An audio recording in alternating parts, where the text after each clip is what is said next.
It's a really exciting time to be alive.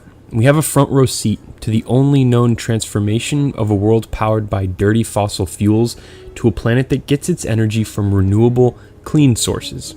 It's going to happen just once, right now. These are the top 10 potential energy sources of tomorrow. Number 10. Space-based solar power. Every hour, more energy from the sun reaches us than we Earthlings use in an entire year. To try and save a lot more of it, one idea is to build giant solar farms in space that will collect some of the higher intensity, uninterrupted solar radiation. Giant mirrors would reflect huge amounts of solar rays onto smaller solar collectors. This energy would then be wirelessly beamed to Earth as either a microwave or laser beam. One of the main reasons this amazing idea is still just an idea is because it's, big surprise, very expensive. But it could become a reality in the not so distant future as our solar technology develops, and the cost of launching cargo into space comes way down thanks to the work of companies like SpaceX. Number 9. Human power. We already have human-powered devices, but scientists are working on harvesting power generated from normal human movement. We're talking about tiny electronics here, but the potential when multiplied by billions of people is big. And with developers making electronics that use less and less power, one day your phone may charge when it rustles around in your pocket, your bag, or moves in your hand, or your fingers move on the screen. At Lawrence Berkeley National Laboratory, scientists have even demonstrated a device that uses viruses to translate pressure into electricity. Yes, it's amazing as it sounds, and no, there's no way I'm going to try and explain how it works. Of course, it's linked below if you want more info. There are even small body-worn systems that passively produce electricity when you move. Human power isn't going to solve global warming, but every little bit helps. Number 8. Tidal power. Harnessing all the energy in the motion of the ocean could power the world several times over, which is why over 100 companies are trying to figure out how. Because of the focus on wind and solar, the tidal energy industry kind of got elbowed out of the early mix, but these systems are quickly becoming more efficient. For one, meet Oyster, a 2.4 megawatt producing hinged flap that attaches to the ocean floor and, as it opens and closes, pumps high pressure water on shore where it drives a conventional hydroelectric turbine. One of those could power a whole housing development or a couple massive residential towers, roughly 2,500 homes. An engineer with the Air Force Academy has created the Terminator winged-shaped turbine that employs lift instead of drag, allowing it to theoretically harness 99% of a wave's energy instead of the 50% that current tidal projects can get. And Perth, Australia, just got the world's first ever wave-powered desalination plant that provides the city with enough drinking water for 500,000 residents. Number 7. Hydrogen. The element hydrogen, by far the most abundant in the universe, is very high in energy, but an engine that burns pure hydrogen produces almost no pollution. This is why NASA's powered its space shuttles and parts of the International Space Station with this stuff for years. The only reason we're not powering the entire world with hydrogen is because it only exists on our planet in combination with other elements like oxygen. You know, good old H2O. Russia even converted a passenger jet to run on hydrogen in the late 80s, and Boeing recently tested small planes that fly on hydrogen. Once the hydrogen is separated, it can be pumped into mobile fuel cells in vehicles that are able to directly convert it into electricity. These cars are now being manufactured on a fairly large scale. Honda is planning on demonstrating the versatility of its new hydrogen fuel cell car by plugging it into a model home in Japan to power the house, instead of the car sucking electricity from the building like its electric-powered competitors have to do. Honda says one of these fully fueled cars could power an entire house for a whole week, or drive 300 miles without refueling. The main obstacle right now is the relatively high cost of these vehicles and the lack of hydrogen stations to refuel them. Although California now has plans for 70 of these stations across the state, South Korea is expected to have a total of 43 soon, and Germany's aiming for 100 by 2017. Number 6. Geothermal heat from underground lava beds.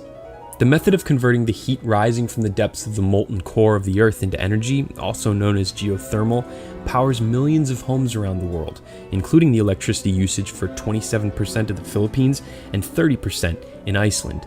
But an Icelandic deep drilling project may have recently discovered the Holy Grail when it hit a pocket of magma, which had only happened once before in Hawaii. The team pumped water down into the hole, which the scorching magma instantly vaporized to a record-setting 842 degrees Fahrenheit. This highly pressurized steam increased the power output of the system tenfold, an amazing success that should lead to a giant leap in the energy-generating capabilities of geothermal projects around the world. Number 5. Nuclear waste. Nuclear fission power plants are the traditional reactors that have been in use around the world for decades and provide the United States with 20% of our electricity. They use something called light water technology to surround the fuel rods with water, which slows the neutrons and allows for a sustained nuclear reaction. But the system is really inefficient. Only 5% of the uranium atoms in the rod get used up by the time it has to be removed.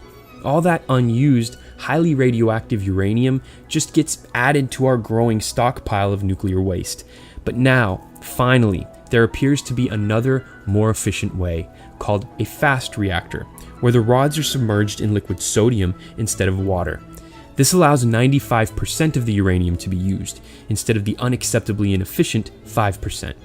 Adopting this method would solve the huge problem of getting rid of our 77,000 tons of radioactive waste, because these new reactors can reuse it. GE Hitachi has already designed a fast reactor called PRISM and is shopping it to power companies. But the biggest obstacle is the high cost of building new nuclear power plants. Plus, you have to overcome the political stigma that nuclear is a dangerous energy source. Still, the benefits are huge.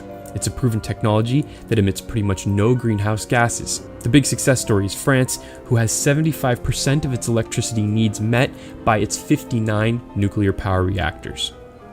Number 4. Solar windows. With production and installation costs getting cheaper by the day, solar power is taking off around the world. Europe is the best in photovoltaics and is driven by its leader, Germany. On an average sunny day in 2012, Deutschland got as much energy from the sun as 20 nuclear power stations, enough to power 50% of the country. Spain is now generating more than 50% of its power from renewable resources like solar.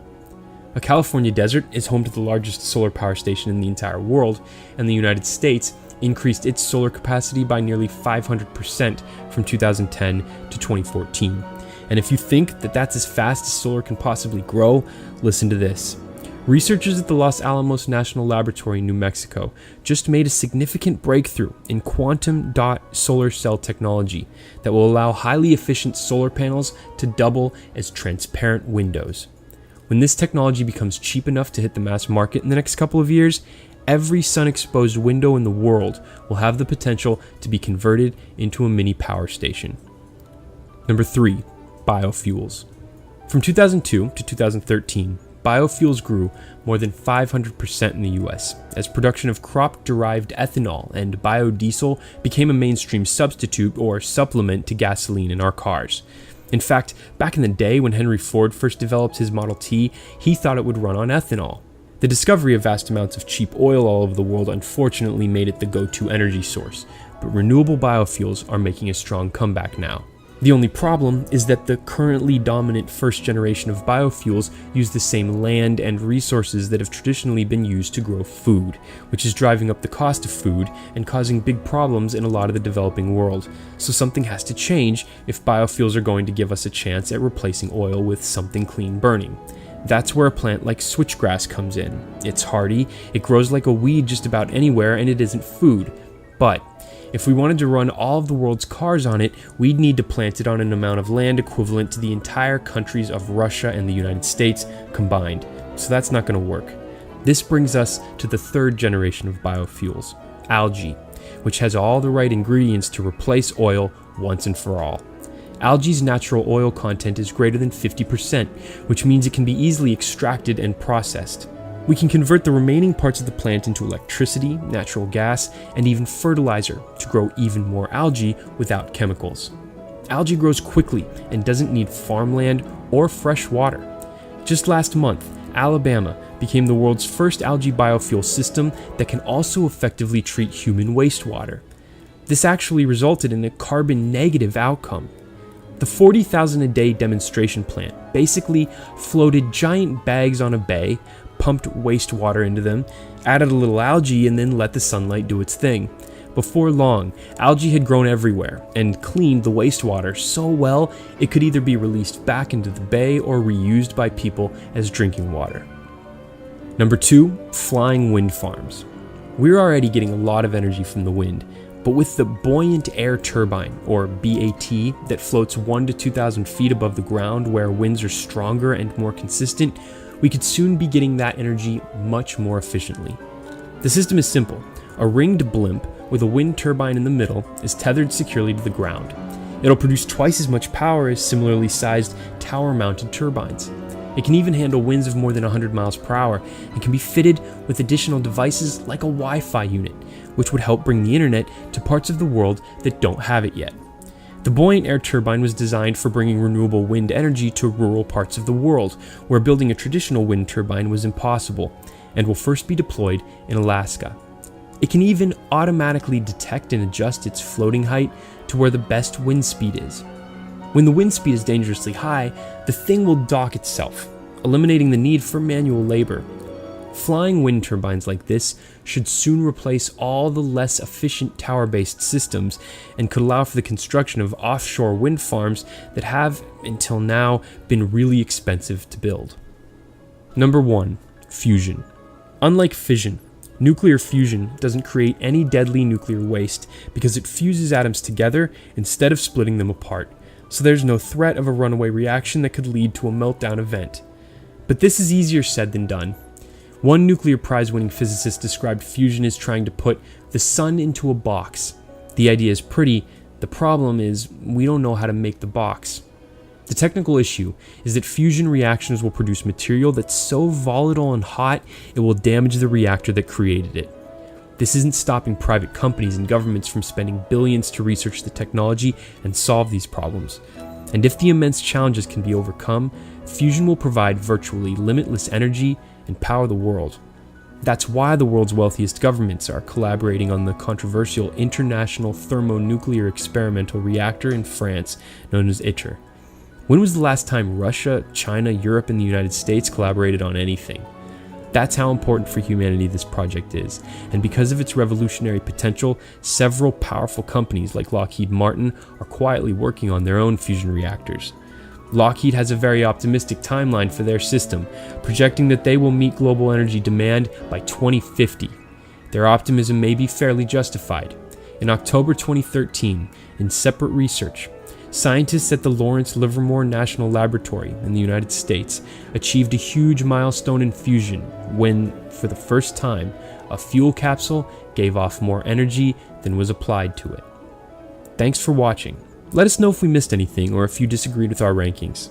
And if you liked this video, help the conversation spread by sharing it.